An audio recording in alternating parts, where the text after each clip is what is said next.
Sean O'Halpine, the last Cork man to lift the Liam McCarthy Cup, and he's out here with UCC in the Mardkye. And he was pumped up last week after they lost at Mardkye. He was furious, actually, is a better way of putting it. And he tried to instill a bit of passion into the boys for this big game tonight, because it's do or die in the Electric Ireland Fitzgibbon Cup tonight against Maynooth University here in the Mardkye. It's very simple. They have to win, and they have to do a lot better than they did last week against Mardkye. The manager of Mardkye last week is with me. That's Jamie Wall. Jamie, you're through already, so you can relax tonight. But did you think UCC were as bad maybe as Sean Oak maybe thought they were at the final whistle? I mean, there were a lot of wides in that game. It's a different pitch, it's a different atmosphere, different opposition. Yeah, absolutely, Jerome. I think look, the way the game panned out, I think at the end of the game you're always chasing it, and sometimes that can colour the way you look at something. And like, they had a couple of chances of scores there in that period where we were kind of fortunate that they went over, and if those go over the bar for them, all of a sudden it's a 2-3 point game coming down the stretch, and it's a very, very different occasion. So I think always in the heat of the moment after a game you can get kind of we'll say things are, we've a phrase at home, things are never as good as you think and they're never as bad as you think, you know. And I think I'm expecting a response from UCC tonight, definitely. Well, and they were away to Mardkye in your home pitch, and as I say, it is a particular pitch. It's maybe a little bit smaller as well, and you know how to play it, and you're a really good team, so maybe, as you say, not quite as bad as it looked. But the important thing is getting a reaction tonight, and he's made a few changes as well, and there's a few boys are out injured and whatever, so we'll maybe go through those, and maybe go through those now if we can get the teams up on the screen here. You reckon there's 3 or 4 changes for UCC, not necessarily just because of form, because you don't have a huge panel to pick from, but also just with injuries as well. So you're telling me that Rob Downey, 5 is injured, 5 Luke Elliott, or 7 Luke Elliott, so the 2 wing backs are injured, and coming in there's William Buckley, you reckon, maybe, who played against you, Ben Cunningham, Dan Stakelum, Brian Keating. What do you think about those changes, not just the actual names, but what's the thinking there? Yeah, well, I suppose, look, it's like classic Fitzgibbon Cup really, where you're going to always see a couple of substitute numbers starting. That's kind of the way it tends to go. I say UCC are probably working off squad numbers for the year, because Ben and William were starting last week against us, in the first round. What I'd expect is probably Joe Fitzpatrick there will probably go into the backs. Ben Cunningham will obviously go into the forwards. I think Peter McGarry might be out. I think he's out injured. Dara Flynn will probably come out to midfield. That's where he plays with his club, and probably his best position. I'd expect Dara Stakelum, I think, is going to start midfield tonight. I think he's a bit of experience at under 20 with Tip there. And like you said, Robert Downey and Luke Elliott went off injured last week against Mardkye as well. And I suppose that's another factor that, I suppose, looking at the game, they're 2 crucial players for UCC, and they went off injured in the first half, and I think that can always colour a game. So they're obviously, I think Luke Elliott's injury is a bit more serious than Rob's.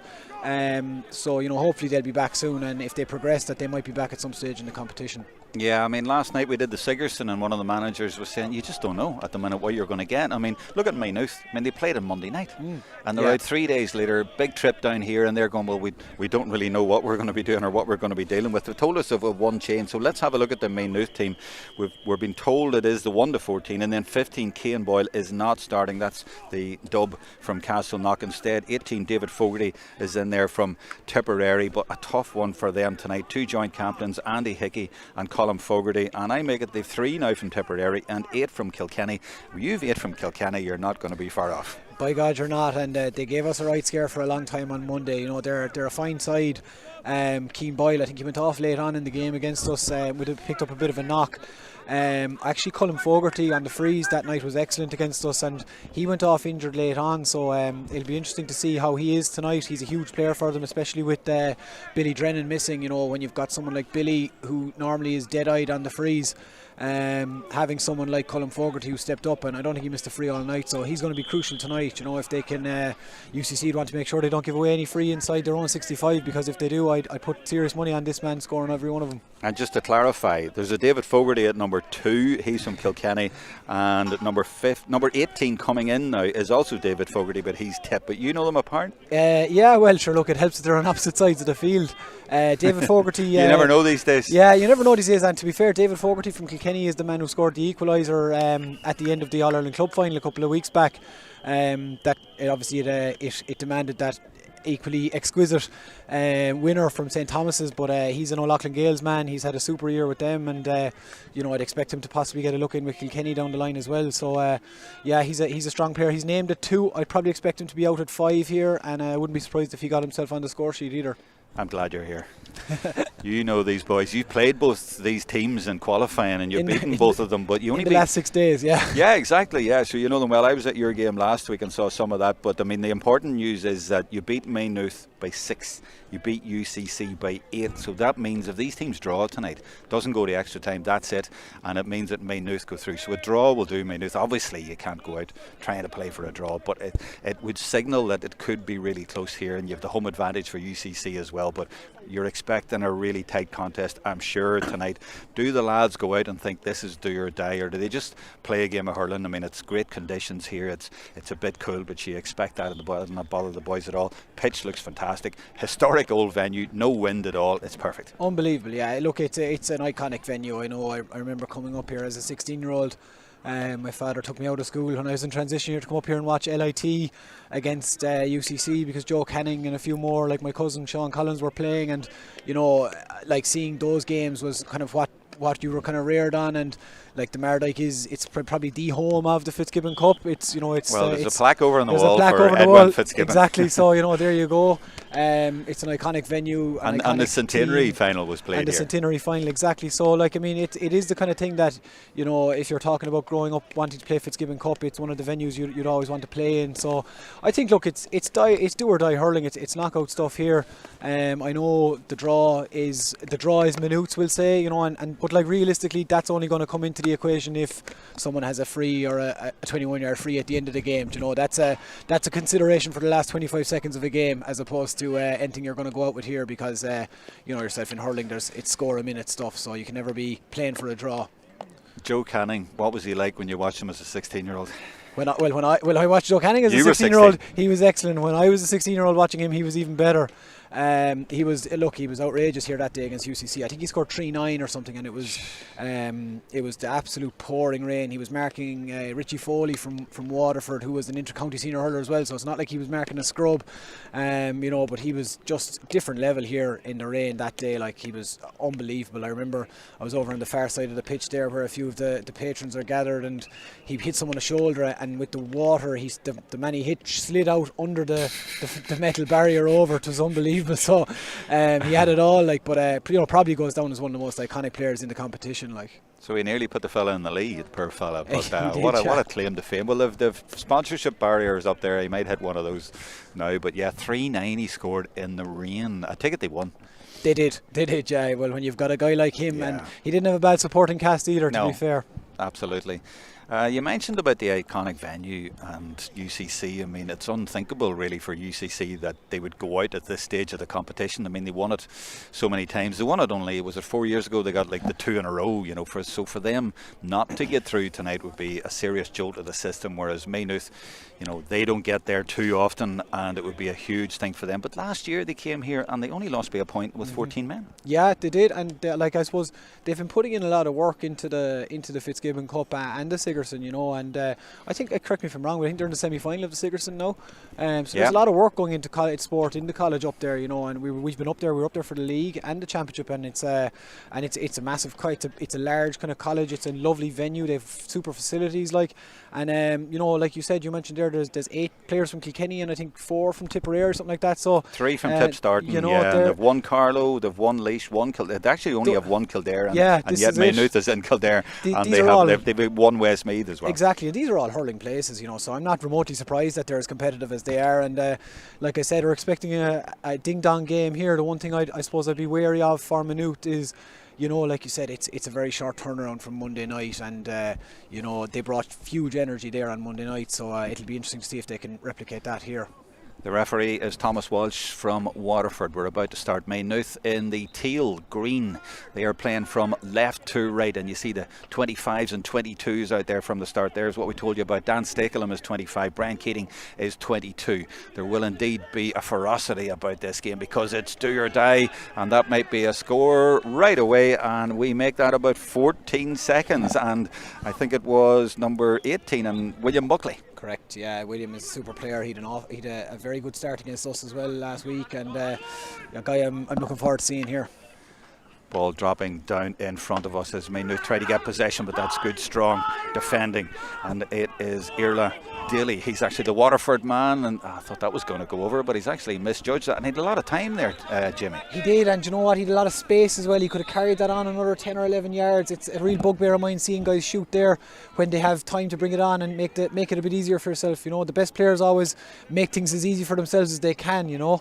Maybe that's a little bit of the tenseness there, even though they got the first point, but they're just a bit edgy and they're keen. They're maybe hyped up for this game, and he should have just relaxed there, but maybe that'll come. It's a fantastic venue here, and you can just feel the history seeping out of the cracks in this place. And there is a second point, and I think that was Cunningham got that one. Ben Cunningham, was it? No, Buckley again. Buckley again. Yeah, fair start for him here now. A very strong start. Yeah, 18 and 19 are out there beside each other, but yeah, what a start for William Buckley.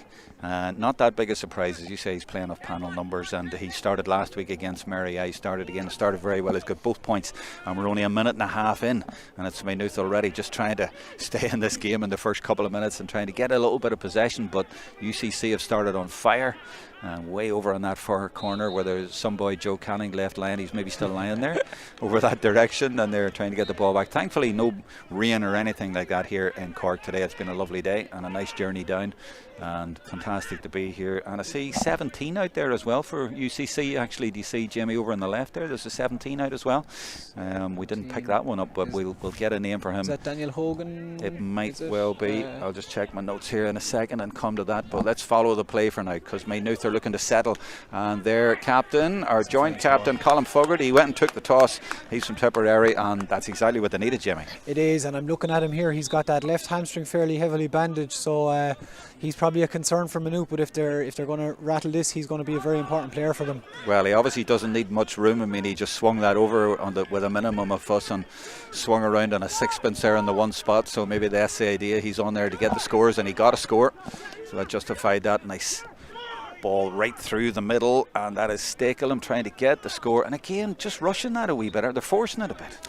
A small bit, but look, I think they're well on top, and they're getting the runners there. Like you said, though, you know, he could have probably carried that on 5-6 yards and just made his shot a bit easier for himself, but their work rate in the forward line is super here to watch.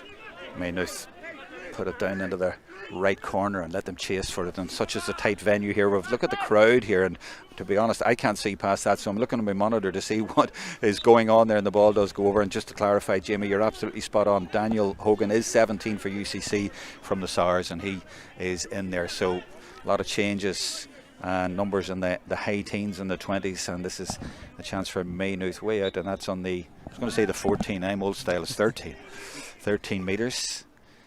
And where's he going with this? Oh, he clips it well, actually, across the middle.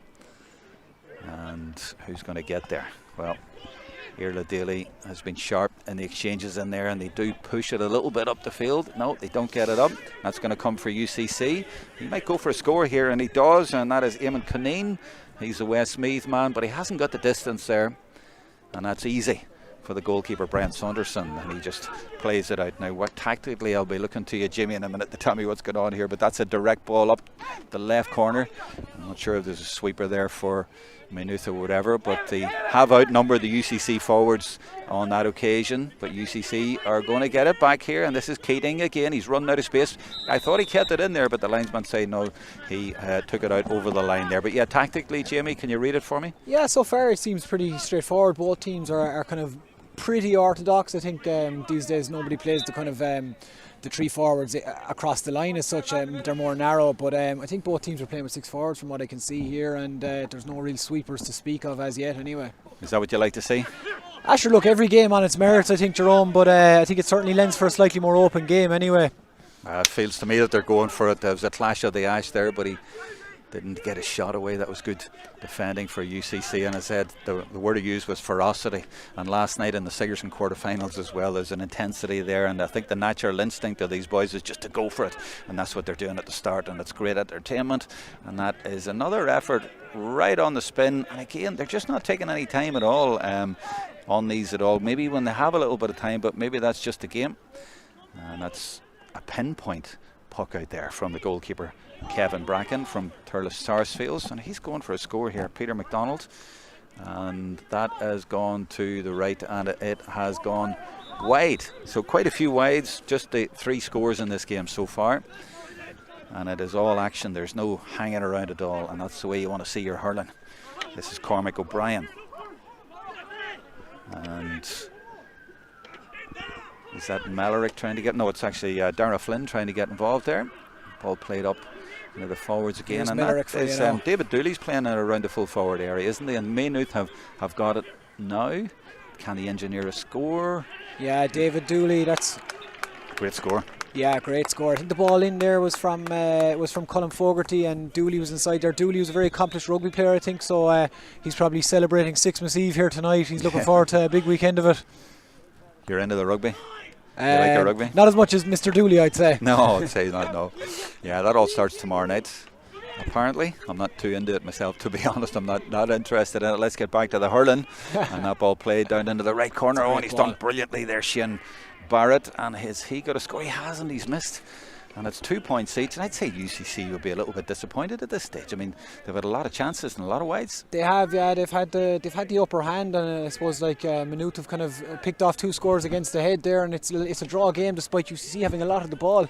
Yeah, it's similar to last week against you. I mean, UCC missed a lot of chances last week. I'm not saying that if they'd taken them, they'd have beaten you, but they had a lot of wides. Now, that's an interesting ball into the forwards. He sort of tried to caress it in there. And that is David Fogarty, the other David Fogarty, number 2, getting stuck in there. But eventually, it's Keating, and he's got it away. But again, he's missed. Oh, how does that affect your confidence, you know, as a player or even a coach on the sideline? UCC, it must be frustrating for him. I suppose, yeah. I suppose, look, it's all about controlling the message. I suppose for UCC, if you're the management there, you're going to say, look, we're getting the shots, we're getting the chances. We just have to settle a small bit, you know. But on the flip side of it, like, things can kind of gather up on you very quick. I thought that was going to turn in from Eamon Kineen, but yeah, but they're missing plenty that as well. That can get on top of you very quick. You start missing chances. It can kind of develop a bit of malaise. So I suppose what you really have to do is just settle down and really take the ball on and get your handy score. You know, make your score as easy as possible for yourself. And it's interesting as well, Maynooth going for scores from a big distance out as well, but they've missed the last 2 or 3, and it's 2-2, but they have the chances as well to be further ahead. This is Killian Hackett from Dixborough and Kilkenny, and Luke Hogan there. Sorry, I'll come to you in a wee second. Let's just follow this. Luke Hogan, 14, is out around the middle, getting involved there. He's from another Kilkenny man. The 2 14s are out there. He's from O'Loughlin Gales. And on the spill, they're just trying to get a little pocket of space there, and that's that man Dooley. Feeds it back. And it's Kineen again, and it is into the corner, but it's well read by Cal McCarthy. Is he going to get there? He doesn't. They're nearly over by the Fitzgibbon plaque in that corner. It's Killian Hackett again, and he gets a shot away. And is it an unlikely lead? No, it's not. It's a wide again. It's not, and I suppose, look, Luke Hogan is after picking up a pretty big, decent sized bang there. Interesting. I don't think I've seen a scoreable free here given yet. Thomas Walsh is certainly letting it go here, which is great. The ball is flying from left to right, so very enjoyable so far. All the wides have been from play. I mean, there's been no frees. I don't think it's been a single free, has there? No, I haven't seen one anyway. It's unusual, and it's 9 minutes, like Jamie, 9 minutes gone and not a single free. That's some kind of a record, I'd imagine. This is the fullback Shane Kingston, and he sweeps up at the back there. He's got the goalkeeper for assistance, and indeed he gets it. This is Saunderson, and he elects to go as long as he can up there, and under it is Peter McDonald. Well, there's a few under it. McDonald does eventually get it, and now it's his chance to get away, and he gets his free. There you go, you called it. 9 minutes and 15 seconds. But that's what you want to see, isn't it? For sure, absolutely. And I think Luke Hogan is just getting a bit of treatment there. Yeah, he looks bad. Yeah, so I think he picked up a bang there out around the middle a second ago. But I suppose, look, there's a lot of kind of the modern hurling as well, where half forwards are coming back doing an awful lot of work off the ball. So when he can, Peter McDonald is trying to drop into that space, and for UCC it tends to be Cathal McCarthy from SARS who tends to try and get himself loose. And I suppose one thing Maynooth will want to be wary of is if he gets up the pitch, he's a guy who can really score. I think he scored 4 or 5 points for SARS in the county final. So he's not just your the old style cornerback who's just there to be tight to his man. He's well able to play ball as well. Are there any old style cornerbacks anymore? Or even, is there even that position? Does that even exist anymore? We were saying the other night that cornerback is the new midfield, and midfield is the new cornerback, because you do all the hurling back there, and you do a lot of the mucking out around the middle. So a chance here for Maynooth. Well, he's probably going to drop it in or around. Actually, he's given that a hell of a whack, and it's gone just to the left, or is it over the bar? It's over the bar, Yeah, actually. right, that man doesn't miss. He did miss a whole pile last week or on Monday night, and I'd be surprised to see him miss much here. That was inside his own 65. It wasn't was. It was wow. Yeah, no, he's a ferocious striker of the ball. Very, very strong on the frees. 3 points to 2 for Maynooth. They lead in the Mardkye against UCC in this crucial Electric Ireland Fitzgibbon Cup group game, the last game in the group. Now we can barely make out what's going on over there. Oh, yeah, I can make out that UC have broken away. I can see the red jerseys, 2 or 3 of them streaming away, and this should be over the bar. He's put it wide, and you know, how do you explain that, Jimmy? I think, like, in fairness to William, it's the first one he's put wide. He's having a fierce game. He connected with clubmate Brian Hayes there, but look, like I said, sometimes a bit of a malaise can creep in, and shots that normally would go over with your eyes closed are come that bit harder. So to me, like it's like there's an anxiety there. The 3 of them burst away from that. They're so keen to win the ball, but once they got away, they had more time and space than they realised. But they were just so anxious to score, they took it too quickly. Yeah, here we go again. There's another one from Dara Flynn out on that far side. Like they're UCC are playing very well up until that final moment. Like, their support runs are excellent, and they're getting guys into good positions. But like I said, it's just the finish that's lacking at the moment. Now that puck out has gone quite a low trajectory, and it was beautifully taken. Well, he took a bit of a knock, and he's got that bandage on him there, and he's gone down again. But he's obviously crucial to them, and that's why he's out there. He is, and like, I suppose the one thing is, they're going to have to be careful with him, because I kind of was half worried for his hamstring there, and he's so crucial on the freeze. You'd nearly kind of want to kind of mind him and maybe get him in a bit closer to the goal for a while. Well and good later on if you need to go for it, but yeah, he'd just be a concern for them with that hamstring. But when he's such a key player and he can win a ball and catch a ball like he did there, I mean, he's such a talent around the middle. It's catch-22, isn't it? Who'd be a coach, Jimmy? These are the sort of things that you have to decide. It's a tricky one in a game like this. I mean, it's do or die. I mean, there's no two ways about it, you know. And let's see what he does. He's a bit closer in for this one, but still a heck of a distance out because he got the accuracy. Oh, he nearly caught that over the crossbar there, did he? I think it was in and around. Not far off. I wouldn't have fancied leaving it now, to be fair to Breen. So, but sometimes keepers just put the hurl up and let it bounce off the boss, you know. But he was quite happy there, and he caught that brilliantly. There's another effort from distance, and is that going to drop? Wow. Yeah, well, I'm not counting the wides, but Sean Og and Tom Kenny over there must be pulling their hair out. Yeah, I'd say so, and I don't think that shot is really on it. Like, UCC they've got a very good full forward line, like Ben Cunningham and Shane Barrett inside there. They're both Cork seniors, and you know, maybe a couple of balls in would be no harm. Speaking of balls in, here's one. Yeah, there's 2 against 2 in there though, and the number 10 O'Brien's back there as well. But what a catch again there in the middle of the field by Colin Fogarty. That's a couple of puck outs he's caught in the last couple of minutes. Yeah, he's a super hurler, super pair of hands. He's 2 good hands and only 1 good leg at the minute, but he's still flying. This is it, 3 out of 4. He's still the best player, like. He is an excellent forward. Yeah, well, you say forward, he's playing out and around the middle there. But as you say, maybe you'd maybe put him in and try and protect him a little bit. Well, maybe even just for a while, but I suppose, look, he knows his own body, and I suppose he wants to get involved and stay warm. I suppose, like, there's a danger with a hamstring injury too, that if you're standing around too long, that it could go on you as well. So you know, like I said, you hope he stays fit for the sake of the game, because he's a massive player for them. Absolutely. Now UCC, they're good in this position, as you say. They're really good in their approach play.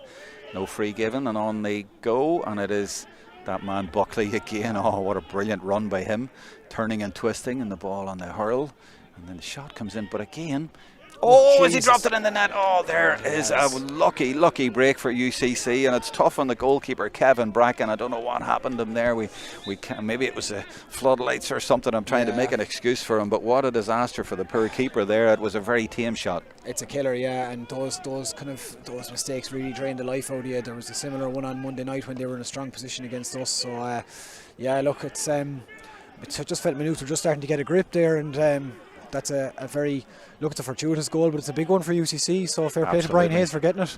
Yeah, and look at the chasing. I mean, there's no shortage of effort from UCC. There's 3 or 4 men hunting in packs there and trying to do all the hard work at the back. You can't fault that. It's just they're finishing, but they've been given a great leg up there, and you never know, it might just settle them a bit now that they've had the goal. Absolutely, I was just going to say, a thing like that is a great settler for you, you know. So or they might look at it and think, well, we didn't deserve that. That was a fluke. But either way, it's on the scoreboard. It's the scoreboard that counts. It doesn't matter how they come. They all count the same. So they might get a score or 2 now, and that will lift them and give them a bit of a daylight. But you know, if you think about it, Jamie, they got the first 2 points, William Buckley, but they haven't scored since, really, apart from that gift, that look, you know. And there we go. It's a score, is it? No, never mind. Just gone to the right. But 1-2 to 3, and we've just finished the first quarter. And there's hardly any pause in this game at all. The goalkeeper Saunderson putting it straight out and finding Cormac O'Brien in space. And this is Ben Cunningham. And he's brought down, what do you call those things, frees? Yeah, it's actually a free for steps. He's given overcarrying. So he's given a free for overcarrying. I think Ben was thinking he was getting a free. I think he did too. Yeah, I think look, when you carry the ball into the tackle, you're kind of, a lot of referees tend to take a dim view of it, whether or not it was overcarrying. I'm not quite sure, but we leave that to the expert. This is Eamon Caneen from Mahoney in Westmeath, playing for Maynooth in Cork in the Fitzgibbon, and UCC take it over to the Fitzgibbon corner, what we call it. And yeah, they're really tenacious in defence, but they've given that away to Pierce Blanchfield. And now Killian Hackett, and those two men, both Kilkenny men, and the Kilkenny men engineered to get it over the bar, and that's a good response. And it was a bit of a 2-point goal, Jerome, sloppy clearance, though. Sloppy clearance, yeah, and I suppose it's always massive to get the first score after you concede a goal. Yeah. So yeah, big response from Maynooth there. What were we saying, a 2-point what? 2-point goal. I have a friend who calls when you get the first score after a goal. He says, they brought it back 2-point goal. So I like that. So it sort of takes the sting out of it. Exactly. A little bit. Softens the blow. Yeah. Softens the blow. There you go. Oh, hold on. There's room through the middle here. If Darragh Flynn can get going, and this is Shane Barrett, but he is blocked up, and the referee, he's given one of them free things again, and you know, we're enjoying the flow of the hurling, and have been for most of the game. We really have here, and it's been terrific. I think this will be UCC's first scoreable free as well. Yeah, absolutely. Yeah, the frees have been the other way, so it's only taken 17 minutes and 20 seconds. Maybe that says something about the Fitzgibbon. Yeah, absolutely, and I think fair play to referee Thomas Walsh. He's doing his best to facilitate an up and down game here, and he's kind of being sparing with the whistle, and when teams are tackling as well as they can and not fouling, that's what we like to see. 1-2 becoming 1-3. Against 6-4, just the 2 points in it, and we have hit the 17-minute 45-second mark. So into the second quarter, no real fireworks just yet, but both teams showing plenty of potential in this game to go right to the wire. Dugouts over on the far side, so you see the call there from the managers and the subs all over on that side, which looks a little bit darker for us over there. We'll call that the city side. And there is going to be a Maynooth ball over there.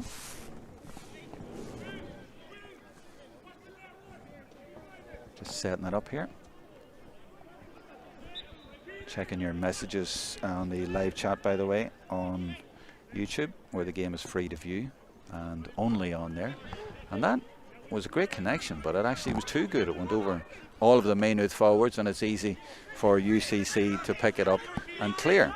And Keating, you can see the pace of the game when you're right down beside it here. Now the camera you're watching on is up above, but we're right down at ground level, and you can see what pace is like, and it is ferocious out there as it was in the Sigerson last night. This is Ben Cunningham stepping inside, and has he got that just inside the post? He has indeed, and that's much better. And yeah, they're starting to flow and maybe get that a little bit better. And I just noticed there, Jamie, Brian Keating took a bit of a knock there, but as soon as I thought he had a knock, the ball came out, and now he's sprinting, and he's no problem. But he certainly took some sort of a knock, but it's not going to stop him. Now that is fallen kindly, and there's a chance here for Maynooth to get a point back, but he's actually put that over his shoulder, and he's put it quite well wide. Yeah, that's David Fogarty, the other David Fogarty. It was David Fogarty delivered it to David Fogarty, I think. No relation. No. I'm just thinking how I do the commentary. The next time it's David Fogarty to David Fogarty. Anyway, there's just the ones at the back and ones at the forwards, as you were saying. Now UCC, a goal up now, 3-point gap there, and it was a fortuitous goal if you're only joining us, but a goal nonetheless. And way down in that left corner, they're almost on the banks of the River Lee in that corner, and eventually it's cleared, and it's going to stay in as well. And is that Keating there? It is Keating, and Colin Fogarty comes in there with a block, and it's actually going to be a Maynooth ball. So coming up 20 minutes, just in the 21st minute of the game now, and it's only really that goal is the difference. A lot of wides, a lot of good play, a lot of energy out there, as you'd expect for this do or die game, and that's a great connection, and there's good distance on it as well. But again, it's nearly Joe Fitzpatrick there. That's twice. It's nearly been too good. Yeah, it's well read. In fairness, he saw it coming and came across from wing back and just stepped into that gap. But if there's a turnover here, there's a fierce chance, because it's his man is wide out there, and it's Conor Drennan. You're absolutely right. Look at the space he has. Yeah, and you'd be absolutely fuming if you're Joe Fitzpatrick there, because you're after winning a great ball and kind of you're after kind of getting turned over, and your man, by virtue of maybe being a little bit lazy and not doing his own job, is after getting a lucky break out of it. But that's part of being a good forward too, is spotting when there's an opportunity and ghosting into that space. Oh, brilliant catch by Conan Boran from Naas in Kildare. And that's a serious effort from distance. Is it going to drop over? Well, you could hear the cheers from the sideline on the far side. They knew that was going over, and that's 2 brilliant points in a minute. That's a brilliant response from Maynooth. These boys aren't going to lie down. Yeah, and it's Conor Drennan again, brother of Billy, who's obviously not playing. He's out due to injury, but Conor Drennan's a fierce, lovely striker. The ball on the left hand side, and if you give him space, he will punish you. Great talent in this Maynooth team. As you were saying, on the football, they're going really well. They're into the semi-finals and won the Freshers a couple of years ago. They're a coming college that way, and that's Boran again going for an equaliser now, actually. And if you take out that lucky goal, they're winning by 2. I know you can't, but if you did. But yeah, you'd love to see him use his runner there, Killian Hackett's making a great run off him, and just give it to him and let him have an easy score. Were you thinking a minute ago Drennan was maybe in that space, maybe he should have went for goal? No, I think he made the right call. I think, scores are precious at this time, especially in such a low scoring game. Here's Colin McCarthy, we said he'd score, and there you go.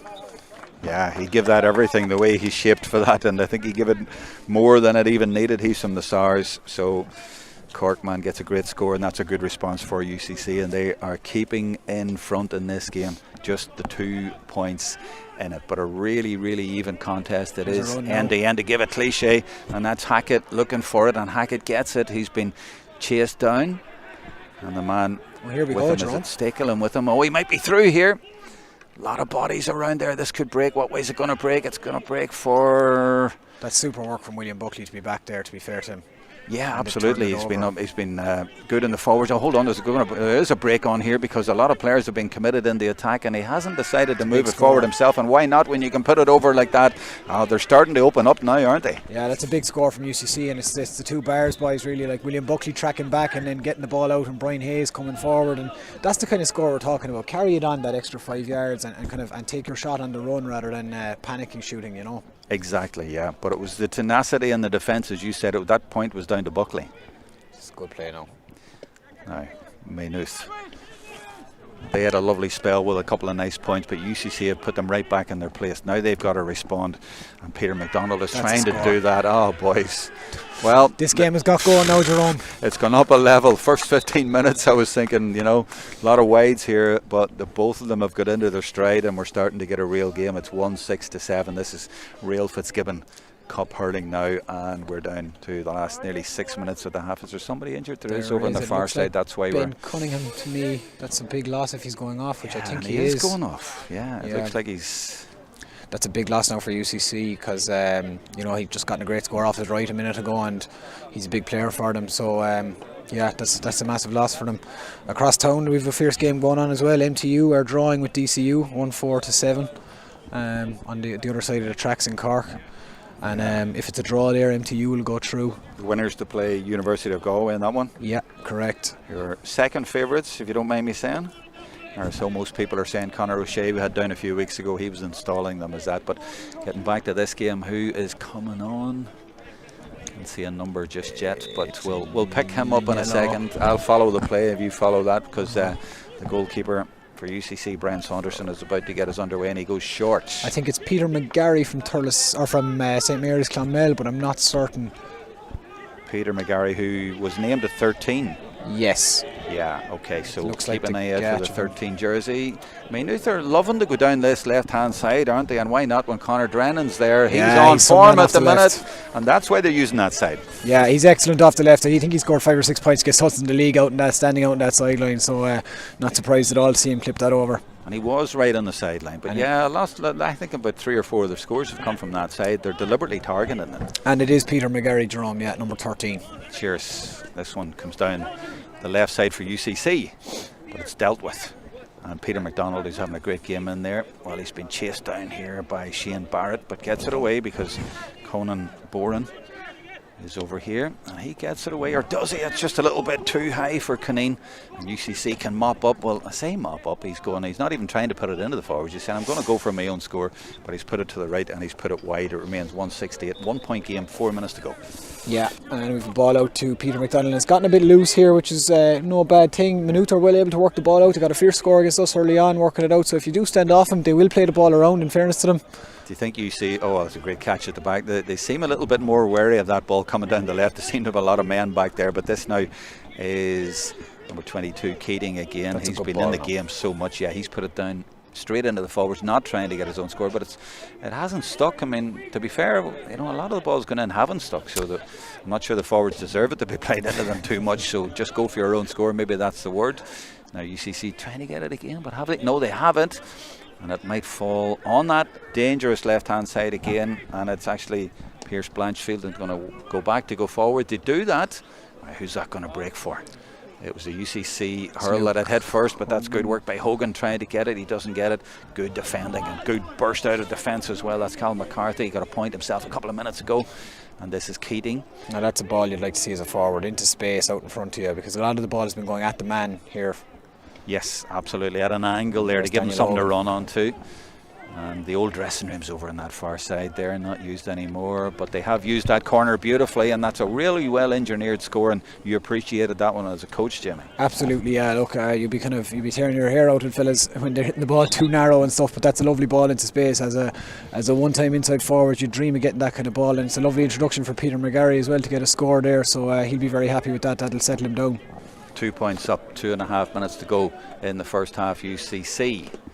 That's Blanchfield, number 9 again, left hand side again, but he doesn't connect this time, and it's going to go tamely over. And this half is flowing by. We're nearly at half time, and there's not much of a press from Maynooth, so UCC are usually able to play the ball out short, and that's what they've done again. And this man's always available, Cormac O'Brien, Newton Chandram, and that's a little bit easy as well. Brian Hayes from the Bars took it nonchalantly almost, but he's just missed it there, and he wasn't being marked very tightly there. Peter McDonald didn't put much pressure on him, but he missed. He did, yeah, and you just I don't know, is Daniel Hogan maybe not such a natural inside forward? He's more of a half forward line man, but there's an awful lot of one-on-ones inside there, and if they got a ball or two in, you think there's chances to be gotten there, but we'll see. Coming up to half time then, UCC looking to get another score on the board. Shane Barrett from Blarney, has he got it? Oh my goodness, how many wides is that? We're definitely we're in in double the figures anyway, yeah. Definitely. That'll be a cause for concern, but they are in the lead thanks to that lucky goal. I keep saying it's a lucky goal, it's still a goal. They are. There's a patron standing in front of the scoreboard over there. I don't know what we're going to do with him. We're going to have to get him out of the way. But we have our own one here, 1-7 to 8. But yeah, over by the bridge there. I see what you mean. He's standing right in front of the Maynooth score. Sometimes you get somebody on these scoreboards and they don't do it electronically, with a mobile thing, and they just stand in front of it. They just do it and stand in front of the one you're trying to see. But no, it's good to have it here. That's a good tackle from Joe Fitzpatrick. Last minute in the first half then. And it's 1-7 to 8, so 2 point lead again. Don't think there'll be much extra time added on either, because I wouldn't say so. No, I think many injuries. Connor Dunn on the live chat has told us UCC have 13 wides. He's adding them up. Thank you, Connor. Good man, 13. Connor. Keep us informed, please. Absolutely, keep adding them. But that's an awful lot. And this is Cormac O'Brien, and he just feeds it into the forwards again, or tries to, but it's actually around halfway, and this is more really tight defending, or tighter defending, but still Barrett gets away, chased by Andy Hickey. That's a great tackle from Andy Hickey, in fairness to him. He didn't dive in there. It'd be very easy to give away a free there, and he didn't. This ref doesn't give frees anyway. No, true, to be fair. Might be a bit easier not to give away a free tonight. There's been more wides and frees for UCC. You don't get that too often, but it's great to see, and credit, as you say, to the referee. Possibly a foul there from Jerome Millerick, but I suppose I told you there's no frees in the here. spirit of the game here, yeah. Has to be two to get one, 2 fouls to get one, but he's got one, and this is a chance now to bring it back to your point. In added time at the end of the first half for Maynooth. Yeah, it's been an enjoyable game, Jerome, like you said. Probably, unfortunately for both sides, they've left a few chances behind them, but the general standard has been good. A little bit shaky in front of the post, but that's to be expected, I suppose, when there's so much on the line here. So you played Maynooth on Monday night. I'm wondering how that is going to affect Maynooth as this game goes on, maybe in the second half, and what were they like against you? Look, they brought an awful lot of energy, and they were excellent for the first in the first half. You know, we were very fortunate to be up at half time, and they got a goal straight after half time, but yeah, it's a quick turnaround. It's 3-4 days, and I suppose you'd have to say you would be concerned. The only thing is, once you're in a game, and if you're staying in a game, I suppose that can give you a bit of energy itself, and momentum is in itself a thing. So as long as they can stay alive here, you know, that goal was a killer, but they've responded well to it and haven't let UCC get a run on them at any point. So you know, it'd be very interesting to see what occurs around the 40-45 minute mark. I think UCC have a very, very strong panel as well, and if they utilise that could be a difference maker.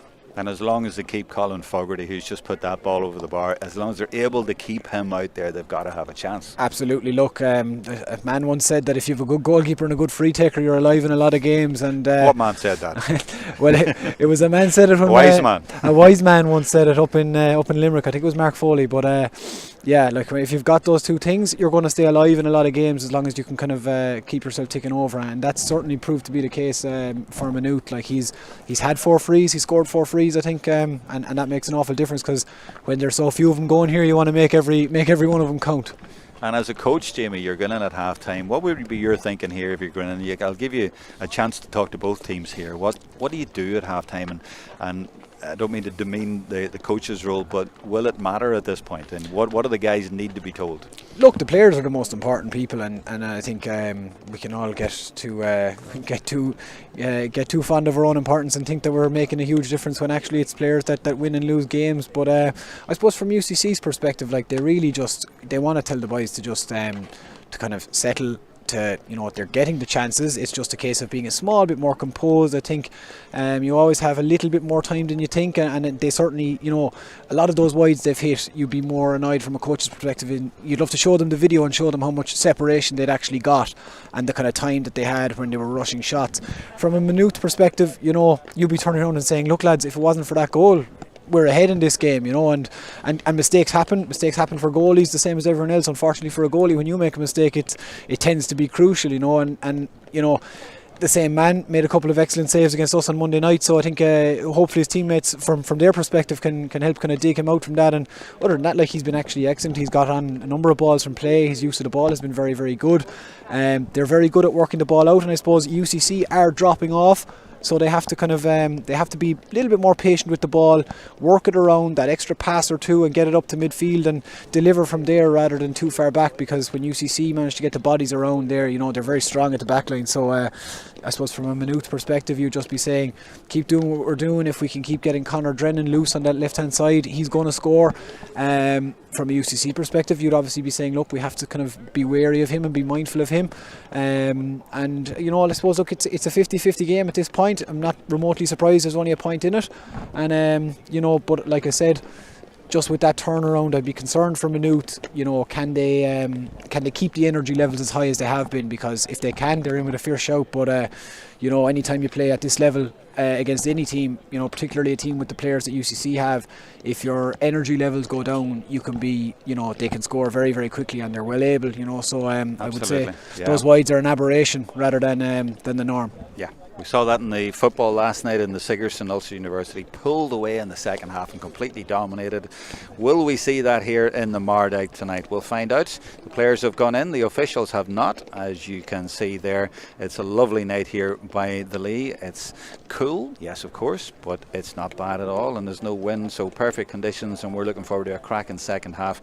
We'll take a break. We'll be back in about 5 minutes for the start of the second half.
We are back for the second half, and look who else is back. Billy Drennan, number 25, is out there, and you know there's no point holding boys back if you think they can do a job for you out there. It's do or die time, Jamie Wall. Yeah, last game of the year, Jerome, can't hold anything back now. It can be, so you may as well throw everything at it. So what do you think was the thinking there, or what will that do to him? He's gone straight up to the full forward area. Look, I suppose they obviously made a calculation during the week, playing the 2 games, and they must have reckoned that he's got 30 minutes in him, and this is the 30 minutes they've gone for to try and stay alive in the game and pull your ace out of the pack and hope that he can do the business. So he's a fierce player for them, and I suppose what it does do is it takes the burden off Colm Fogarty, just in terms of, you know, if anything were to happen, he's striking the free so well, you certainly wouldn't take him off them, but if anything were to happen with that hamstring, you've got an able replacement on the frees. But more than that, look, Billy Drennan is one of the best up and coming forwards in the country, and he'll certainly give UCC something new to think about. I think when they come out after half time, they might get a little bit of a shock. But they mightn't even realise just yet they're in there. They haven't come out yet, but when they come running out there, you imagine the full back, come and run in there. Oh, here's Billy. We didn't think of that at half time. But yeah, maybe they were expecting it at some point, but maybe, as you say, it was an arrangement. You know, he'll give us half. So he's been thrown out there. Exactly, yeah. I'd probably expect Jerome Millerick to probably pick him up. I can see Irla Daly's after spotting him. I'd say he's giving the orders to Jer, so I'd expect Jer to go in and on top of him. DCU, by the way, are 3 up against Carlow at half time. CIT. Or CIT. No, MTU, sorry. Let's try and get it right. I'll do that again. DCU are 3 up against MTU Cork up the road from here. Yeah, you won't. This old dog is struggling to learn all those new tricks, all the new names. Me too. So, and they will go on, the winners of that. So at the minute it's DCU. It's only half time. They only lead by 3, but they will play University of Galway. The winners of this will play UL. What a prize that is. But they won't be thinking about that at the minute. They'll be thinking about just trying to win this game here in the Mardkye, the Electric Ireland 2024 Fitzgibbon Cup second half, and it's UCC, the home team, leading but only by a point. But hold on, there is another one's just gone over the bar. I looked down and I missed it. There's a replay of it coming. I think it's William Buckley again. Yeah, but he started the first half the same way. Yeah, but and UCC have a sub on as well, Jerome. Sorry to interrupt you there. Number 20 here in front of us. I just see him. Yeah, I've just spotted him as well, and that is Eddie Stokes, Limerick man from Doon. So Eddie Stokes in there as well. Now we'll get back with a play. Well, I write that one down and keep track with all the subs. I'm sure there'll be more in the second half, but a good start by William Buckley from the bars. Same club as Ben Cunningham. And Daniel Hogan came on in the first half. He's from Sarsfields, by the way. If you're following all the numbers, you're trying to. Yeah, that's Hickey putting that into the mix there in Maynooth. I think Daniel Hogan actually started, but despite having a subs number, I think he was one of our starters. He was the one who came on. I think he was one of our starters. Hold on, here's Billy going for it. Oh, the keeper comes out. I thought he'd missed it there, or just not connected properly. But yeah, is that a sign of the tactics here? Get it into Billy. You'd like to think so anyway. I think when you've got a player as good as Billy Drennan, you have to give him the ball. But yeah, I think Daniel Hogan did start, but he's come off there at half time, and they've gone for William Buckley and Shane Barrett inside, with Eddie Stokes out here in the wing. So look, maybe with kind of that threat inside, maybe they're going to try and get a few more balls in this half, and that might be a little change to the way they're going.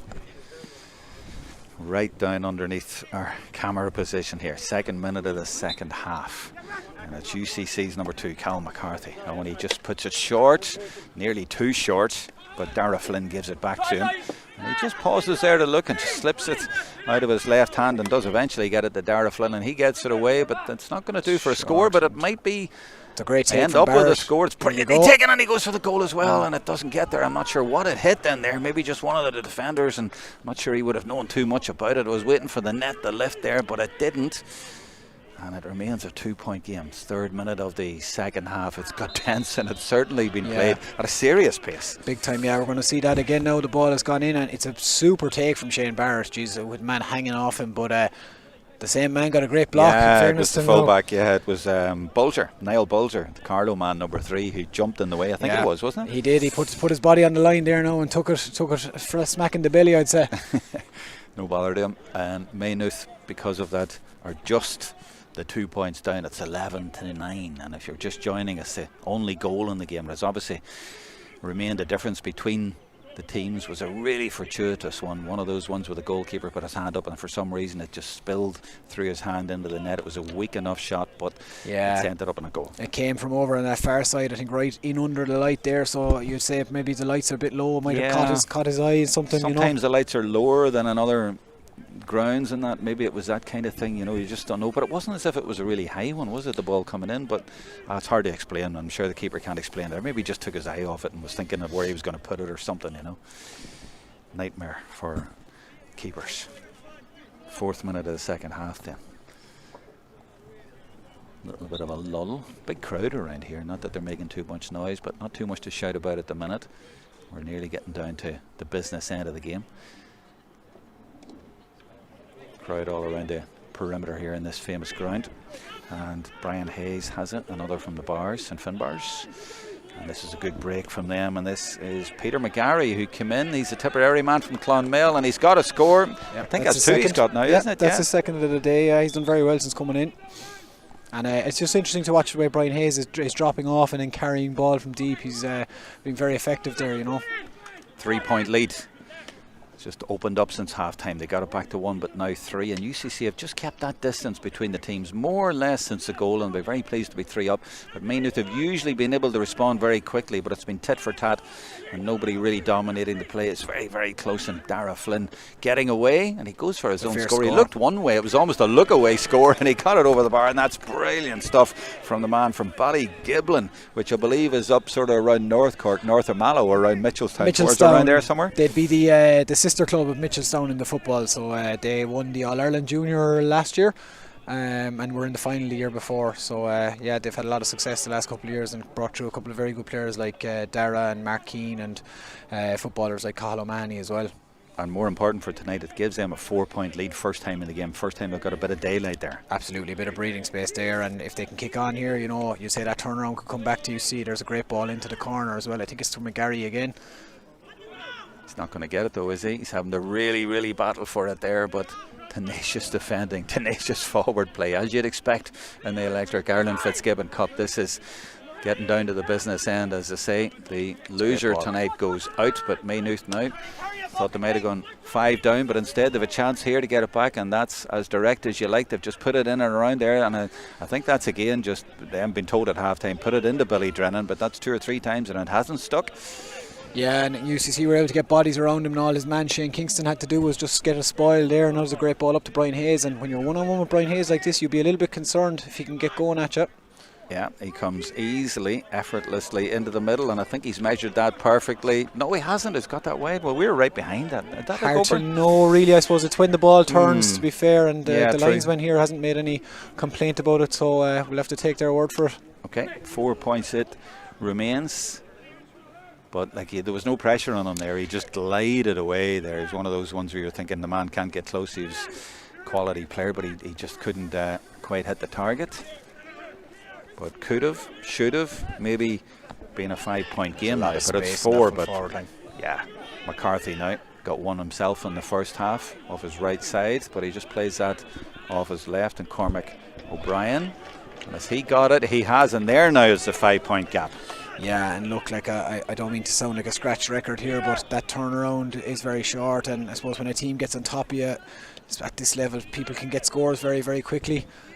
Peter McDonald is looking around here. He's not happy with what's going on in front of him. He thinks that they're a bit static, and he's hit one up the line Jerome Millerick has taken, and you can see that small bit more energy in the UCC lads here is starting to turn. It does seem to be, but is it also an issue, Jamie Wall, that maybe it's the tactics as well? Because sometimes when you're told, look, just get it into Billy Drennan, you whack it all the way up there, but when it comes straight back at you, you're giving easy possession to the other team because they're going, well, we'll put a couple of extra men in there. So it's almost like maybe you're better playing the way you've been playing, but they've abandoned their tactics. Absolutely, and maybe the whole team is sort of suffering. Yeah, definitely. And I suppose, look, UCC are doing very well here in terms of keeping a pretty solid shape. They're keeping their 6 backs at home, so even a lot of the time it's a half forward dropping off who's getting that ball and trying to launch it, but he's launching it to where his own man is kind of dropped in, and whereas UCC are varying their play that bit more. Dara Flynn has gone onto the freeze since Ben Cunningham went off, and that's gone straight over the bar, so there's no surprise there. And that's 6. I mean, hurling can change that quickly, but 6 now is a serious gap at this stage in the game for Maynooth, because they need to start thinking, well, hold on a minute, we need to arrest this kind of a slide. Now that might help, and that's a great catch, and off he goes. That's brilliant work by Blanchfield. And it's broken down again though, and that's credit to the UCC defence, really tenacious up, and they're breaking themselves on the counter, on the transition. This is brilliant work through the hands, and they get it to Brian Hayes again. That's good. Oh my goodness, as a coach, Jamie, really enjoyed that, didn't you? Yeah, no, look, it's excellent. Peter McDonald's a super player at centre back there, and he did really well there, and he's after setting up a great chance here. There's room here. He's through. It's Luke Hogan, and he leaves it off to the side. Going for goal, aren't they? Oh, what a block, and it hurt. You can see that stung as well, but that was brilliant. Yeah, Connor Drennan was pulling the trigger there, but it was superbly blocked. Let's have another look at it here, Jimmy. That pass has to go to hand. The minute that ball doesn't go to hand, the chance for the goal is really gone. But in fairness to Jerome Miller, he never gave up on it, and that's what you say to guys. You say, look, you have to keep tracking it and hope that they make a mistake. Look, it'll be a big free here now if Colin Fogarty can score it, because you know, missing a goal chance like that, it softens the blow if you can at least get a score off it when there's a block like that. But fierce defending from Jerome Miller there. So the pass just sort of dropped. They had a bit more to do. If that would have gone to hand, that extra second. That ball has to go to hand. It just has to go direct to hand if you're going to pass it. Otherwise, you'd be as well off shooting yourself, to be quite honest. It's the first time I think Maynooth have got in behind with an extra man. First time, but maybe that's a sign of the game opening up as well. But that would have really livened things up if they'd got a goal there. But if they can get a point here, and they should, because this man is usually deadly accurate, and indeed he's put it over. Injured or not, he has got a score, and it does bring it back to a 5-point game. Yeah, and they're not going away, in fairness to them, and they don't. So, like, I suppose, look, it'll be key for them now if they can kind of bring that back to a score game again. It'll make a fierce difference, but that's a great take from Eddie Stokes. Yeah, he's done well there, the Limerick man, and put it into the full forward area. Keating is there as well, but this is good from Maynooth. Well, as you say, they're not going away. And there's room around the middle here as well, and you were saying about the energy. Is it going to drop? The energy is not dropping. That's obviously looking for Billy Drennan. Doesn't get him, but his brother Connor is in there. The Drennan boys looking to get that. But again, from a Maynooth point of view, it's coming out too easily. It is, yeah, and I suppose, look, the boys are a little bit static inside. They're hitting ball in top, and it's a great score from Brian Keating, is it? Oh, it's just drifted to the right. No, it's a score. Yeah, just inside the post. Yeah, he's got it, and it's 6-point game again. Yeah, and you there's somebody hurt over there. Eamon Kineen from Raharney. Yeah, Eamon Kineen there, the Westmeath man. And he's okay. He looks all right, yeah. Yeah, he's jumped up. But yeah, I mean, tactically, from a coach's point of view, Jamie, UCC at the second half, to see Billy Drennan in there. I'm trying to see if there's an extra man in there. They haven't. They've just gone man for man. They've made a change now. They brought Billy out, and they're going with I think it's Pierce Blanchfield inside. So maybe going for someone with a bit more legs inside and trying to get Billy. He was going well around the middle too. Yeah, maybe trying to get Billy just involved, kind of out around the half line. You can get away with being a small bit more. A small bit less explosive, we'll say, and if Billy is carrying a knock, he's maybe not his usual dangerous inside forward self, so it might get him on a little bit of ball here, which would be no harm for them. Well, he's been in there 10 minutes and there's no impact, but that's been given away. That's a gift. They can't be given away. Scores Maynooth if they want to stay in this. I thought it might be a point. It might even be a goal. This could be a hammer blow if it goes in the net, and it does. And UCC have scored. They've punished that mistake in defence. It was a little bit sloppy. It's Shane Barrett from Blarney, and he made no mistake there. And that could be the ending of this game. Not trying to rule out Maynooth. It's still a long way to go, but that is a hammer blow, Jimmy. Yeah, and it probably is. And I suppose, look, that's the difference there. Dara Flynn's pass goes to hand there, which means Shane Barrett isn't reaching down for it. And, you know, from a position where Maynooth could have made it a 2-point game, it's gone to a 9-point game very quickly, you know. Yeah, 1 point at half time, and now it's gone to 9, and you thought, Billy Drennan, this is going to make things interesting, but UCC have dominated in the second half. Now there's still, as I say, a long way to go, but Maynooth had that game on Monday night as well, and it's going to be a tough way to come back here in the Mardkye, and UCC are starting to spray the ball around. That was Hayes, and they're starting to find their men as well, and they've still got loads of energy, and if he gets that over from there, he does as well. What a fantastic score. And when we talked about breathing space and daylight, there's now a lot between the teams, and that's the way hurling can go, Jerome. You know, like a very tight game can kind of get away from you very quickly if you're not careful, and that looks to be what's kind of happened here. And you know, the UCC lads with that bit of momentum have kind of streaked away here so far. It's amazing when you think about it, that goal chance, it would have brought it back to I think a 2-point game. I think it was 2, I'm not certain, but I think it was 5, yeah. And like, you know, and within the blink of an eye, it's gone to a 10-point game. So mad. Absolutely mad. And there's an injury over on that far side, and he went down. One of the UCC lads. It was is actually when he was tackling Andy Hickey. Yeah, oh, he's half up. He'd be okay. No problem at all. But 43 minutes gone, and could be a really decisive 13 minutes because they've pulled away here at UCC, and they're within touching distance now. And I'm not ruling out Maynooth, as I say, but it's a big lead at this stage in the game, and UCC now looking favourites to go through and play UL in the quarterfinals, which will be next Wednesday. By the way, all of the quarterfinals will be next Wednesday. Mardkye with Jamie will play TUS Midwest, and the other games tonight, I was telling you, DCU, I did check after half time, and they are still leading up the road here against MTU Cork. The other game, UCD and Carlow, started a bit later, started at 7:30, so they're just coming up to half time, but we'll go through those permutations as we go on. But here, 2:14 to 10, 20 plays 10 double scores, 44th minute.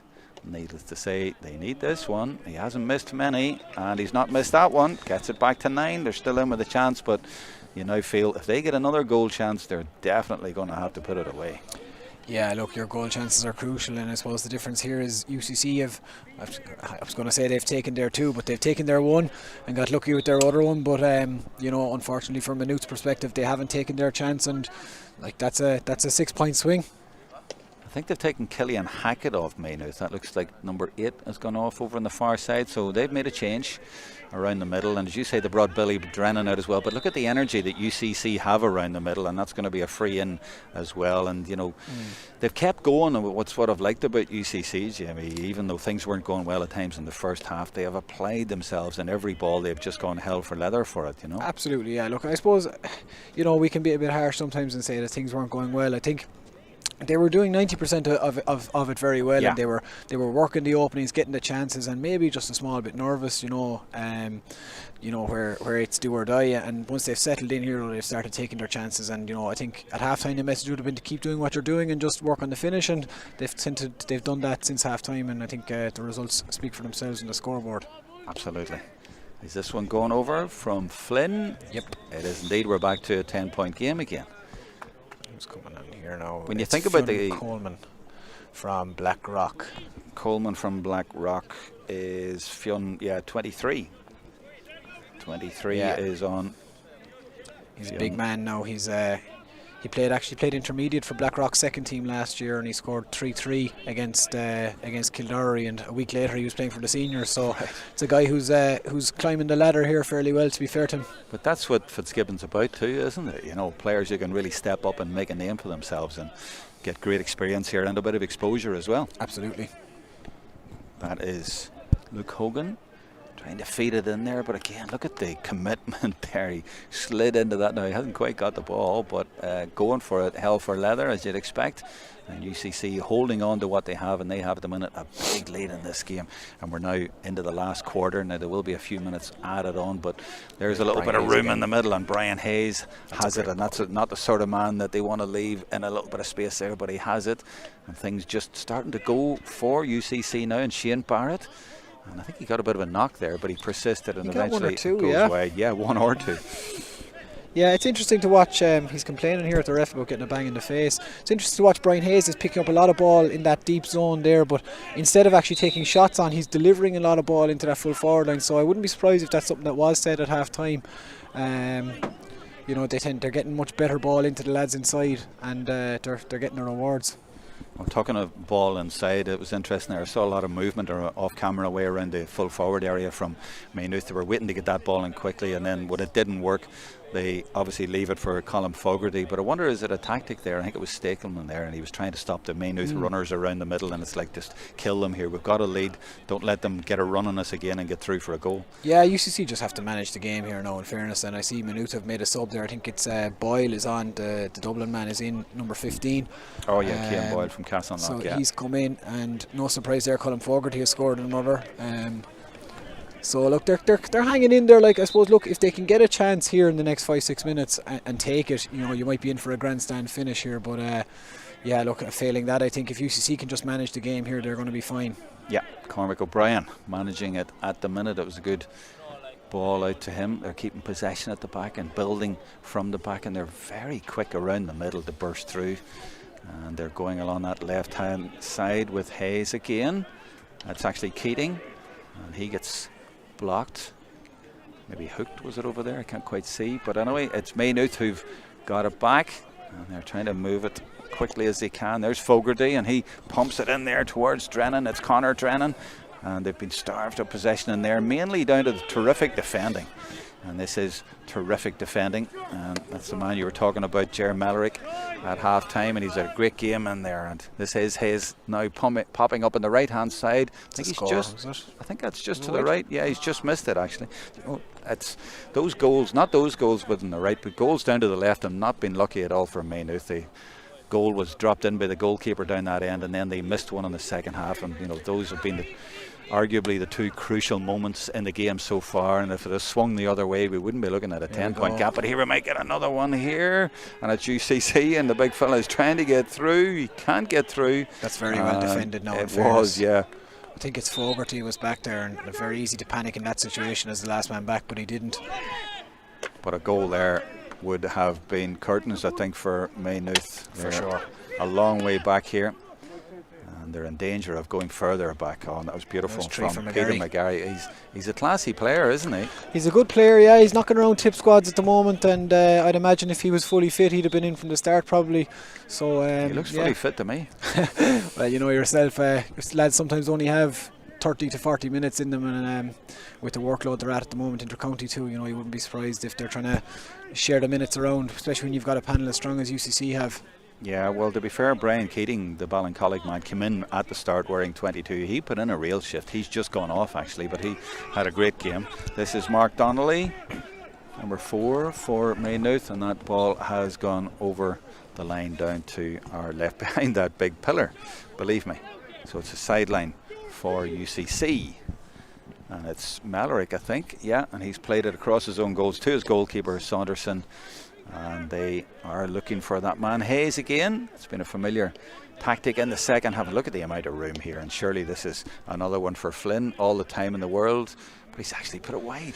That's unlike him, yeah, and a super movement in it. The game has just gotten a bit raggedy up front for or at the back for Maynooth there. I suppose when you're chasing a game and pushing on, a lot of holes can develop there, and I suppose it's just the nature of the beast. With the nature of the beast when you're chasing, and like I said, I'm harping on about this now, but that turnaround when a game goes against you and you've kind of your energy levels are a bit lower, it's very hard to keep going, and that's the nature. Like I said, that's the nature of the beast.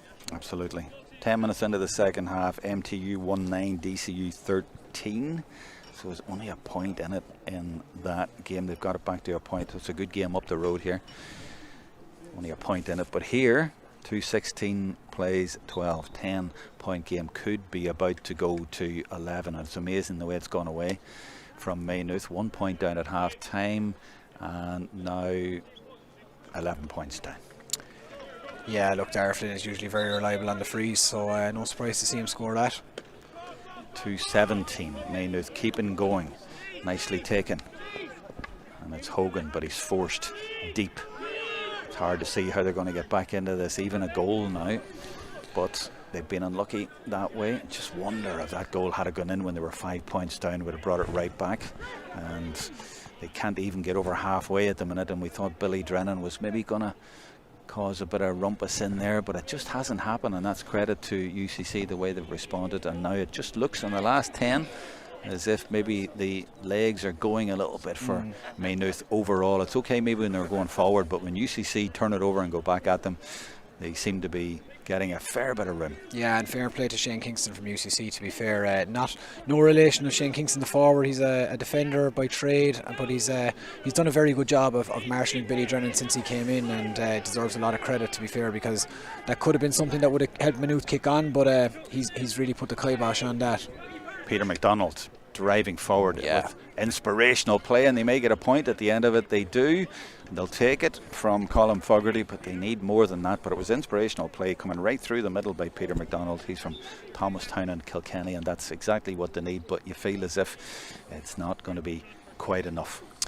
No, look, unfortunately for Maynooth, I think UCC just they've that greater strength and depth as well. They've been able to bring on players from the bench who've brought a lot of energy, and like I said, those energy levels are down low. And here's one of those guys off the bench, Fionn Coleman. He's taking on, I think it's Fogarty, and he's slipped it in. But yeah, look, in fairness to Maynooth, they've been very game, and you have to kind of give them a lot of credit because, like I said, they only played on Monday night. And they've given a fierce account of themselves here, but just it looks to be kind of slightly slipping away from them. Yeah, that's a little bit lazy up the middle there. They're not getting through, and UCC have their tails up at the minute, and Maynooth just aren't getting through. They're not getting up there. They're not cutting through. They're not getting goal chances. They had that goal chance that they did not take, or rather was denied them by a really good block, to be fair. But are they going to get a chance to get through here? But it's going to take something very special. David Fogarty, the other David Fogarty from Kilkenny, gives it inside to David Dooley. Now what can Dooley do about it here? It's got to go low, and it doesn't, but he does not get the power on it. And again, UCC hunting and packs down there, and they have the energy, but I guess it's easy when you're winning to have the energy. That's lovely from Hayes. He's really come into his own in this second half. He has been classy, and this is a classy run, all the skills, and he gets his free as well. Yeah, he's ferociously athletic, in fairness to him, and he's got all the skills, but he's an absolute monster of a man, in fairness. You see the way he takes this on here. For a big man, he moves very, very gracefully. It's like I said, just that little bit of extra quality there, and they seem to be kind of just having it a small bit easier. The scores are coming a little bit easier, and when you're a Maynooth, you're trying to force a goal because you need to, and it's a lot easier for UCC just to kind of clip that score or two over the bar and keep things tight at the back. And when you're going for a goal and you could have got a point, but you don't get any score. It's so demoralising. This is it, yeah, and it's very hard. Game state is a big thing, and I see UCC have brought on Mardkye from Nina Aerogue as well.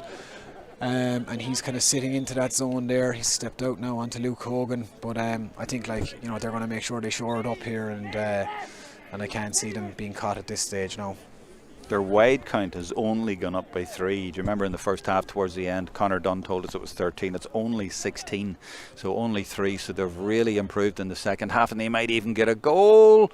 And it is a goal as well, and that finishes the job, and that is Shane Barrett again from Blarney, and it is now gone out of Maynooth's grasp completely. 5 minutes to go, and they are sort of doing what they want at the minute, UCD, here in the Mardkye, as they have done for about 100 odd years, and they're doing it again. Yeah, and look, it'll be a fierce fill-up for UCC because they were beaten as last week, but they've had a fierce response here. They've gotten the scores. They're going to be going up to play UL in a quarter-final, and I suppose despite how strong UL are, and they are very, very strong, UCC will have that confidence and that swagger, and they are the most successful team in the competition. They won't fear anyone, so it'll be a very interesting quarter final. It'll be the old cliche, nothing to lose. For sure. Have a crack and they'll fancy it. And that has gone wide. 27 plays 13, 14 in it. Didn't really see this coming. I know we were saying at half time maybe the energy levels and all that thing, but it's been similar to the Sigerson last night. One team has just really pulled away. Yeah, and Fogarty again. Sorry, go on. I have a bit of sympathy for Maynooth in that this hasn't been an absolute turkey shoot like the scoreboard might suggest, but it's just when that game gets away from you, it can be very, very hard to arrest that slide, and particularly when you've played so recently. DCU have a 2-point lead up the road, so they're staying in front, but anything could happen there at the close of the game. Not sure anything will happen at the close of this game. Just 3.5 minutes to go. 3:18 plays 13, and that's an audacious effort from there, but it might even go over, does it? It's a score. Oh boys, when things go for you, they go for you.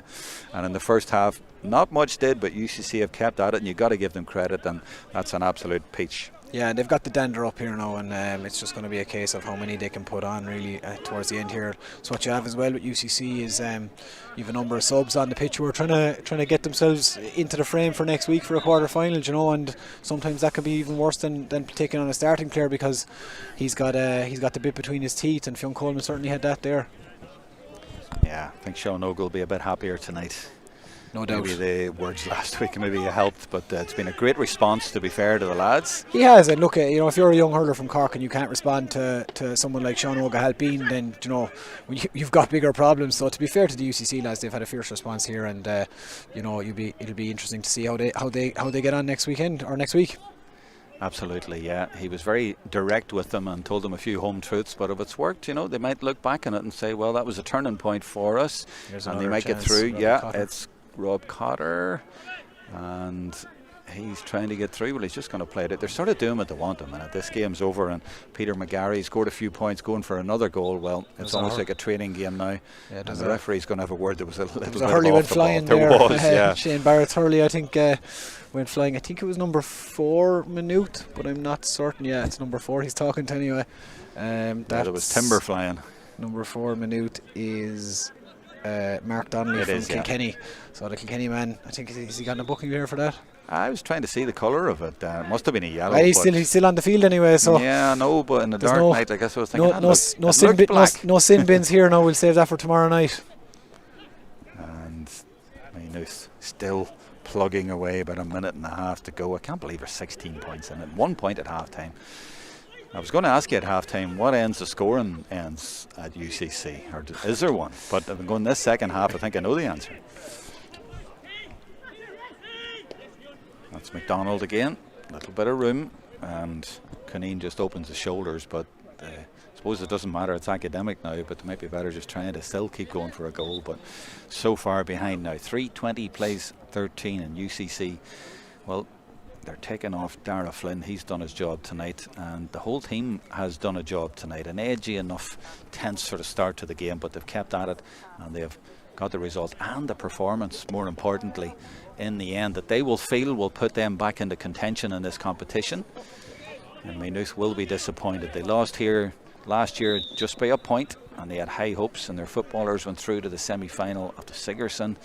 But they are going out of the competition after a brave effort, and they ran Jamie Wall's Mardkye on Monday night pretty close, and they started well tonight, and obviously they have a few injuries, and they had to bring on Billy Drennan at half time, and Colin Fogarty is not 100%, but they will be disappointed, but maybe not too surprised with the game only 3 days later, and having to come down here. And UCC have eventually got into their stride. Well, that's what you call getting into their stride. Is that Coleman who you're talking about, the big fella? Yeah, Fionn Goldman. I like that. Fionn Goldman in added time, and it's a 4th goal. Who would have seen that coming at half time? 1 point in it, and now there's 19 in it. What a second half turnaround for UCC. Yeah, 4:20 for the college students. Yeah, they'll be absolutely delighted with that. No complaints tonight from Sean Og and Tom Kenny. I would imagine they have acquitted themselves extremely well. Now, it's got a lot easier as the game has gone on, to be fair, and they've pulled away. But as I said earlier, I like the way the way they applied themselves right throughout the game, even when they weren't getting the scores to match their build-up. They kept going, and as they say, keep going, the scores will come, and they have. And now they're playing with a swagger and a confidence, aren't they? They are, for sure, and that's a lovely score. If he's pulled it in, he hasn't. As he has, no, he's drawn it in. That's 4 from McGarry since he's come on. In fairness to him, he's made a fierce impression. But yeah, look, it's one of those things as well. When the team get to run on you, those scores come a lot easier. But look, this will be a huge boost for them, and they will go down. They'll go up to UL next week and to Maguire's Field. It'll be a nice field. It'll be a good game of hurling. And UL will rightly be favourites, but. Like I said earlier, UCC won't fear anyone. They've got the history, they've got the pedigree, and more than that, they've got a lot of very good players here. So it'll be interesting to see. And here's Sean Coleman again, 1-on-1. Yeah, he's a good man to bring on too. He's caused havoc in there. He has. And he's enjoyed themselves, more importantly, and got a bit of confidence for the competition. And the boys just will be lifted by this. But yeah, you mentioned Maguire's Field. Is it maybe at the minute the best hurling field at college level in the country? It mustn't be certainly one of the best. Can't be far off it. The surface is pretty good there now, to be fair, you have to say. I'd always speak very highly of the pitch up in Carlow, actually. Funny enough, a very hard place to go, but you can never complain about the field, more so the febrile atmosphere, we'll say. Also, the lights, I have to say, at Maguire's Field are absolutely brilliant lights all over the ground. We notice it in the camera work. It's absolutely superb. There's no patches, shall we say. It's a fantastic spot there. It's a bit like Abbottstown. That is the end of the game. and it's gone 62 minutes and 3 seconds, and UCC have ended up with, as you see, 4:21 and Maynooth only 13. And what was it at half time? It was a 1 point game. I think it was 9. I think we had a 1 or 2 point game at half time. So Maynooth, I think, at 9. So we got 4 points in the second half, but a crucial point when they had a goal chance.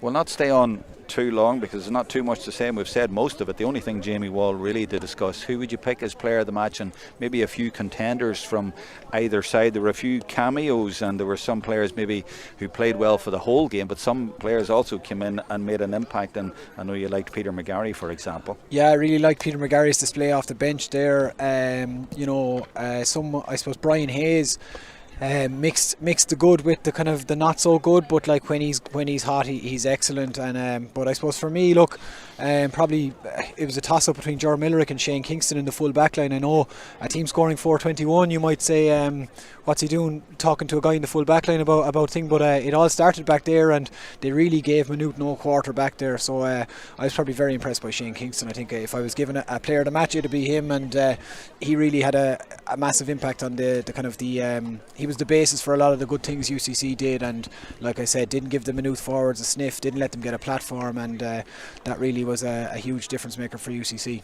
If you don't mind me saying, that's a real coach's decision, you know. They scored 4:20 or whatever, but I totally get what you're saying, you know, because there was 5 points in it, and was it Mellerick came over and made the block, and it was all about the foundation of the victory being the defence and being really tight and really tenacious there and keeping going right from the first whistle, and it was them who were keeping Maynooth at bay in the second half, so I totally get it. Yeah, look, like that's 4:21 to 13 it's a 20-point victory, like, but I suppose, you know, like you said, that's not a 20-point game for a lot of it that we've just watched, like, but like I said, having those two guys in the full back line there, Kingston and Millerick, like, you get very little off them, and they're so physically strong but also well able to hurl. They give you a fierce platform, and that allows your forwards to then go and do what they did, because the ball is coming out, you're getting more ball and you're getting better ball, so I suppose that's where it all comes from. And when we thought about it, or you think about it, at the start of the second half when UCC came out second, and we were sort of amused, shall we say, that they came out, and the way that they looked over and saw Billy Drennan there, you're thinking, hold on, Maynooth could be in for a big second half here, but the way they responded and kept Maynooth to only 4 points, so yes, you're totally right, the credit deserves to be at the defence. Yeah, well, look, you know, they say, what is it they say in the rugby, that it's forwards win you championships rather than backs, and I think if you turn that around to the hurling, the less glamorous positions in the backs are we say less glamorous positions are in the backs, but that's where championships are won, and you know, that's a big win for UCC, and like I said, I think it started in that back line, and it gave them a platform going forward, and especially, you know, you have to give them credit there, they're after losing two half backs in Luke Elliott and Rob Downey from that back line, and you know, the response that they've had, you know, obviously Joe Fitzpatrick has come back into the team. He wasn't starting last week, and Irla Daly wasn't fit to start last week, and he had a fierce game there today as well. A quietly effective game at centre back today. Like, you didn't see an awful lot of him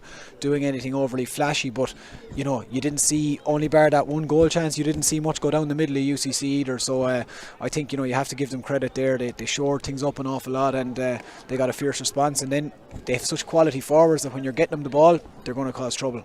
Could you just sum up where you think that we are as a coach's point of view, and Mary I's coach in particular point of view, looking into the quarterfinals now? Because the way I look at it, you're going in against TUS Midwest, that's definite, and now it's UL against UCC, that's definite.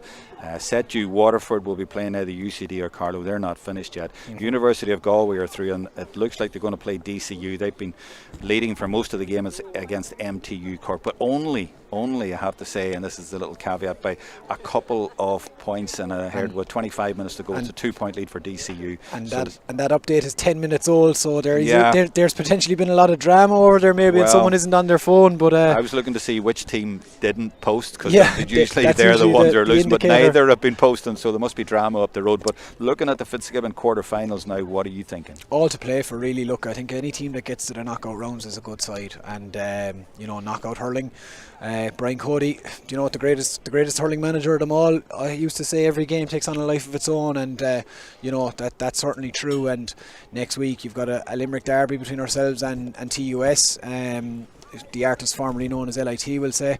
You've got UL against UCC, kind of a case of old money against the nouveau riche, and then you've got you know, we're yet to see the other two quarterfinals, but you wouldn't imagine there'd be a whole lot in them either, you know.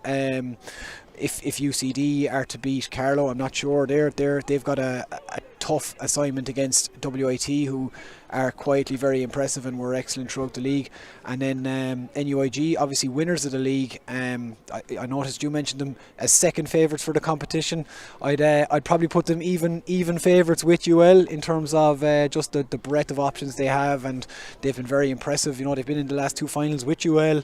There's probably not a whole lot between the 2 of those colleges, so like I said, it's really all to play for. And then when you get to the Fitzgibbon Cup as well, get to the knockout rounds, momentum is a huge thing, and things can really take on a life of their own. And if a team gets a run and gets a sniff, they can do anything, you know.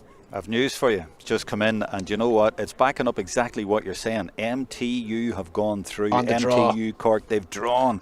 They have pulled back and got an equaliser against ECU, and that means they go through. The way things have gone with the previous matches, they only needed a draw, so it's now MTU Cork are going to play University of Galway. Really, unreal, and that's a great result for Cork hurling as well down here. You know, like to have the 2 Cork colleges go through to the quarter final.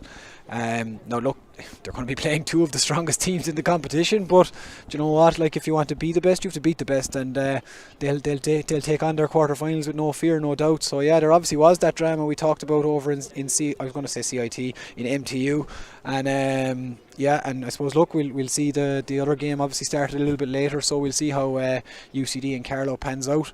But yeah, like I said, look, as it stands, there's 9 teams left in the Fitzgibbon, soon to be 8, and any one of them are gonna think that they're well in with a shout. Absolutely, Jamie Wall, it's been great having you. Thank you very much. As UCC go off, we can say now it's been a good night for Cork hurling. That's the bottom line here, isn't it? And just for tonight, never mind looking ahead, it's a good night for Cork. Absolutely, and you're only promised today. You're not promised tomorrow, so you can only take what goes in every night, and the Cork lads will be quite happy tonight. That's a deep message, Jamie, to finish on. To finish us off. But I hear you, absolutely. It's been a brilliant game, and it is the Electric Ireland Fitzgibbon Cup on a live stream, free to view thanks to Higher Education GAA. It's been a pleasure to bring it to you from this historic and iconic venue, the Mardkye in Cork. It's ended up in a big victory for UCC. In the end, it was close at half time, but they have gone through, and now it's all about next week's quarter-finals with Jamie and all of the other teams who've gone through. We'll be back live streaming that next Wednesday night. All 4 quarter-finals will be on then. But for now,